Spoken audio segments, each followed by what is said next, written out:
Assalamualaikum warahmatullahi wabarakatuh. Saya Frida Andriani, Prodi S1 Administrasi Rumah Sakit semester 2. Di sini saya akan berbagi tips dan cara bagaimana berkomunikasi efektif dengan mendengarkan empatik.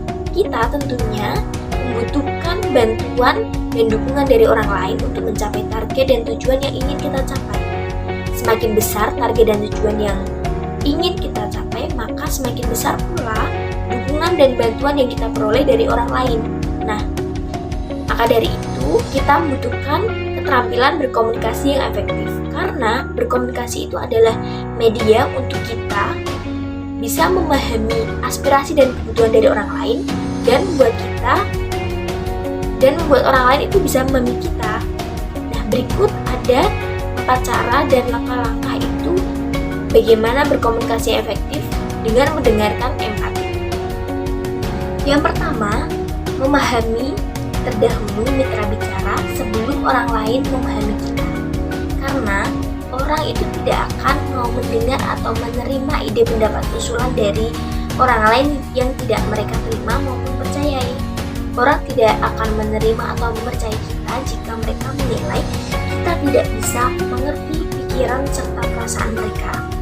Kita tidak akan bisa berkomunikasi efektif jika kita belum bisa menjadi pendengar yang efektif. Ada 5 tingkatan dalam mendengar.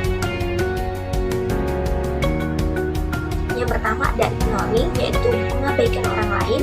Yang kedua pretending, berpura-pura mendengarkan. Yang ketiga selective listening, yaitu seseorang mendengar dengan perhatian dan energi mereka dengan memilih kata-kata yang relevan dengan sudut pandang dan kepentingan mereka. Dengan mitra bicara dan hanya membalas dan memberikan tanggapan.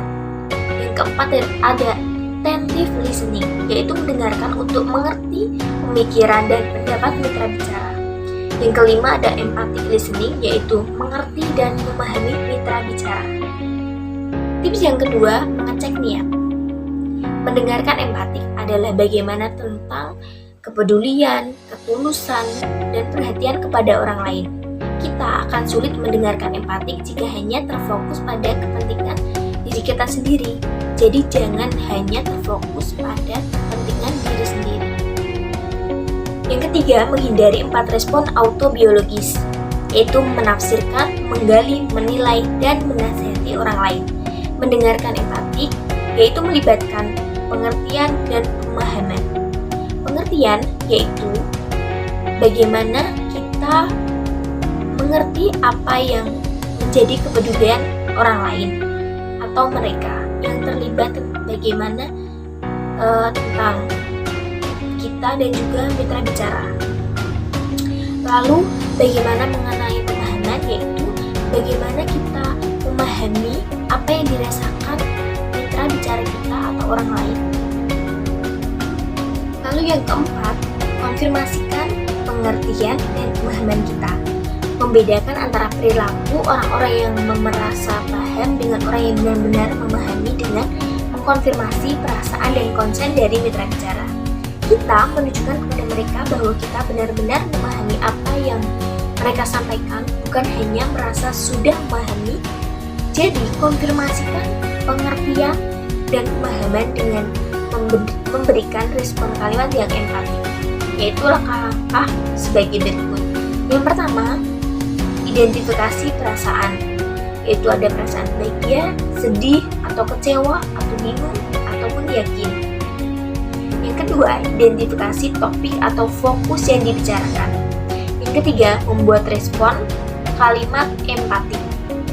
Nah, dengan itu, marilah kita memulai untuk menjadi pendengar yang empatik sebelum menjadi pembicara yang efektif, agar bisa menjadi komunikator yang jauh lebih efektif. Terima kasih. Wassalamualaikum warahmatullahi wabarakatuh.